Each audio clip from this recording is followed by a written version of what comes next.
Colombia মার্কিন সম্পর্কে নতুন টানাপোড়েন দানা বেঁধেছে। যুক্তরাষ্ট্র থেকে সব ধরনের অস্ত্র ক্রয় স্থগিত করল কলম্বিয়া। ওয়াশিংটনের পুতুল প্রেসিডেন্ট না হওয়ার ঘোষণাও দেন প্রেসিডেন্ট পেট্রো। প্রেসিডেন্ট ট্রাম্পও এক হাত দেখে নেওয়ার সিদ্ধান্ত নিলেন। যুদ্ধের হুমকিতে পুরো অঞ্চল জুড়ে তীব্র উত্তেজনা বিরাজ করবে।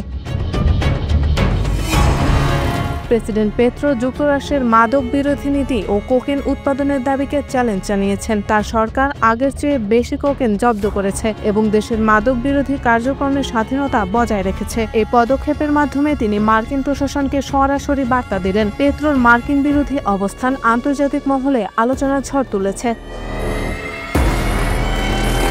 কলম্বিয়ার স্বরাষ্ট্রমন্ত্রী ঘোষণা দেন যুক্তরাষ্ট্র থেকে আর কোনো অস্ত্র ক্রয় করবে না দেশটি। প্রেসিডেন্ট পেট্রো যুক্তরাষ্ট্রকে দেশীয় রাজনীতিতে নাক গলানোর অভিযোগে অভিযুক্ত করেছেন। তিনি যুক্তরাষ্ট্রের উদ্দেশ্য বলেন, কলম্বিয়াকে মন গড়া কথা বোঝানো যাবে না। কলম্বিয়ানরাই ঠিক করবে দেশের সামরিক ও প্রতিরক্ষার ভবিষ্যৎ।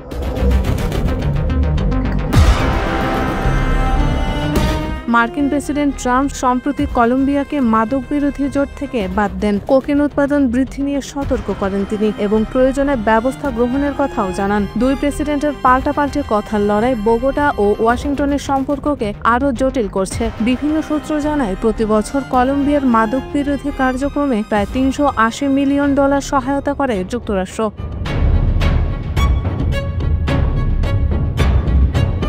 পেট্রো যুক্তরাষ্ট্রের সাহায্যের ওপর নির্ভরশীলতা কমাতে চান এবং কোকেন চাষীদের প্রতি সহানুভূতি ও মানবিক নীতি অব্যাহত রাখতে চান। মাদক বিরোধী নীতি রক্ষা করার বিষয়ে এসব কথা বলেন পেট্রো।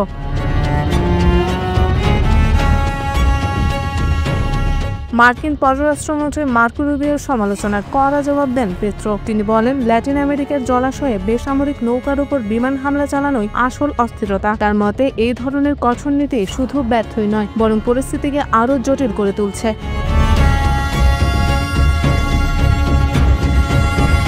2023 সালে কোকেন উৎপাদনে ব্যবহৃত জমির পরিমাণ প্রায় 3 গুণ বৃদ্ধি পেয়েছে। বিশ্বজুড়ে কোকেনের বাড়তি চাহিদা এবং যুক্তরাষ্ট্রে ফেন্টানিলের বিস্তারের এই পরিস্থিতির জন্য দায়ী করেন পেট্রো। তার মতে মার্কিন মাদক নীতি কার্যত ব্যর্থ হয়েছে এবং তা পুনর্গঠন করা জরুরি। উল্লেখ্য, যুক্তরাষ্ট্র সহ নানা দেশে শক্তিশালী ব্যথানাশক ফেন্টানিল প্রায়ই কোকেন, হেরোইন বা অন্যান্য মাদকের সঙ্গে মিশিয়ে বিক্রি করা হয়, যা হঠাৎ ওভারডোজের ঝুঁকি কয়েক গুণ বাড়িয়ে তোলে।